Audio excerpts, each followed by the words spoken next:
রাজ্যে আইন শৃঙ্খলা অবনতির অভিযোগ এবং এই অভিযোগকে সামনে রেখেই প্রদেশ কংগ্রেসের লালবাজার অভিযান এই মুহূর্তে আপনাদেরকে দেখাবো, কারণ সেখানে এই মুহূর্তে তুমুল উত্তেজনা, পুলিশের সঙ্গে ধস্তাধস্তি, রাস্তায় অবস্থান। কংগ্রেসের তরফ থেকে এই কর্মসূচি যেখানে রাজ্যের আইন শৃঙ্খলার অবনতির অভিযোগ তোলা হচ্ছে, আর তারই পরিপ্রেক্ষিতে লালবাজার অভিযান প্রদেশ কংগ্রেসের। ঠিক কি হচ্ছে এই মুহূর্তে আমরা জানবো, কথা বলবো। রণয় তিওয়ারি এই মুহূর্তে আমাদের সঙ্গে রয়েছেন, আমাদের প্রতিনিধি সরাসরি। রণয়, কি চলছে এই মুহূর্তে?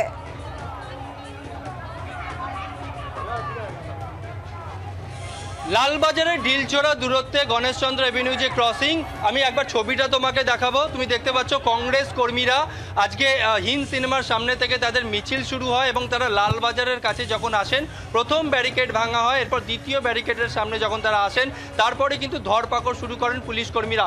এই মুহূর্তে গোটা লালবাজার চত্বর, অর্থাৎ তুমি দেখতে পাচ্ছ পুলিশে একদম ছেয়ে রয়েছে। কোথাও কোনো কংগ্রেস কর্মীরা রয়েছেন কিনা সেখানে তারা লক্ষ্য রাখছেন। এখানে কংগ্রেস কর্মী কয়েকজন রয়েছেন। আজকে আপনারা মূলত লালবাজার অভিযানের ডাক দিয়েছিলেন আগেভাগেই, কি অভিযোগ ছিল, কিসের জন্য আপনাদের এই লালবাজার অভিযান?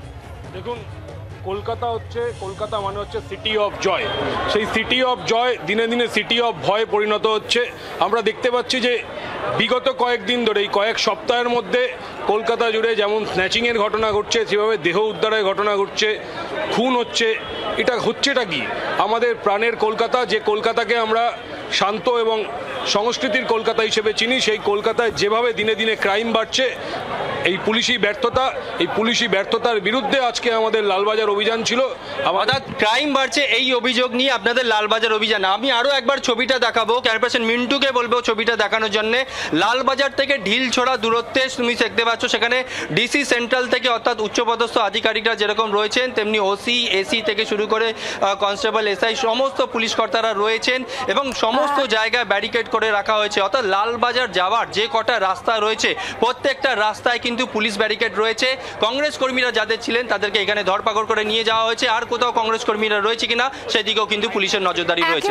তুমি নজর রাখো যে ছবি এই মুহূর্তে আপনারা দেখতে পাচ্ছেন, রণয় দেখাচ্ছে পুলিশের ছয় লাভ গোটা জায়গা এবং কংগ্রেসের তরফ থেকে যে অভিযোগ করা হচ্ছে, আগে ছিল সিটি অফ জয়, এটা এখন পরিণত হয়েছে সিটি অফ ভয়ে, এবং সেই কারণেই তারা কিন্তু এই মিছিল করছেন, লালবাজার অভিযান করা হচ্ছে। আমরা কথা বলবো, আমাদের অপর প্রতিনিধি এই মুহূর্তে আমাদের সঙ্গে রয়েছেন, অর্কদীপ্ত আমাদের সঙ্গে সরাসরি। অর্কদীপ্ত, দেখা যাচ্ছে পুলিশের ছয় লাভ, যে সকল কংগ্রেস কর্মীরা ছিলেন তাদেরকে ইতিমধ্যেই কিন্তু তুলে নিয়ে যাওয়া হয়েছে।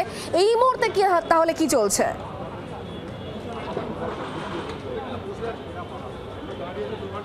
দেখো, বেন্টিং স্ট্রিটে দাঁড়িয়ে রয়েছি এবং যে বেন্টিং স্ট্রিট, সেই বেন্টিং স্ট্রিট থেকে লালবাজার যাওয়ার এইটুকুনি রাস্তা 1 কিলোমিটারও হবে না, এতটাই ছোট রাস্তা। তার মধ্যে 3টে ব্যারিকেড রয়েছে এবং প্রত্যেকটা ব্যারিকেড, আমি একটা ব্যারিকেডের সামনে এই মুহূর্তে দাঁড়িয়ে রয়েছি, 3টে ব্যারিকেড এইটুকুনির মধ্যে তৈরি করা হয়েছে যাতে কোনো রকমভাবেই কংগ্রেস কর্মীরা যারা আজকে এসছেন লালবাজার অভিযান করতে, তারা যেন কিছুতেই না পৌঁছে যেতে পারেন লালবাজারে। এবং ইতিপূর্বে কিছুক্ষণ আগেই তারা রাস্তার উপর বসে পড়েছিলেন।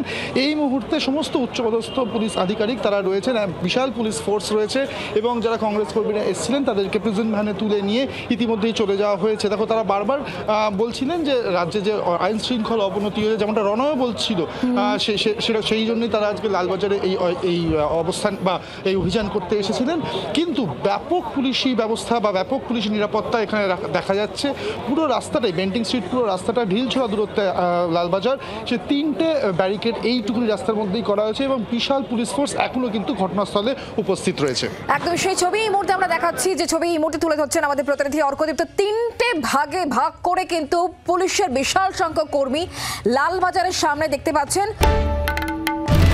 বাংলার আওয়াজ, বাঙালির আবেগ, জি 24 ঘন্টা।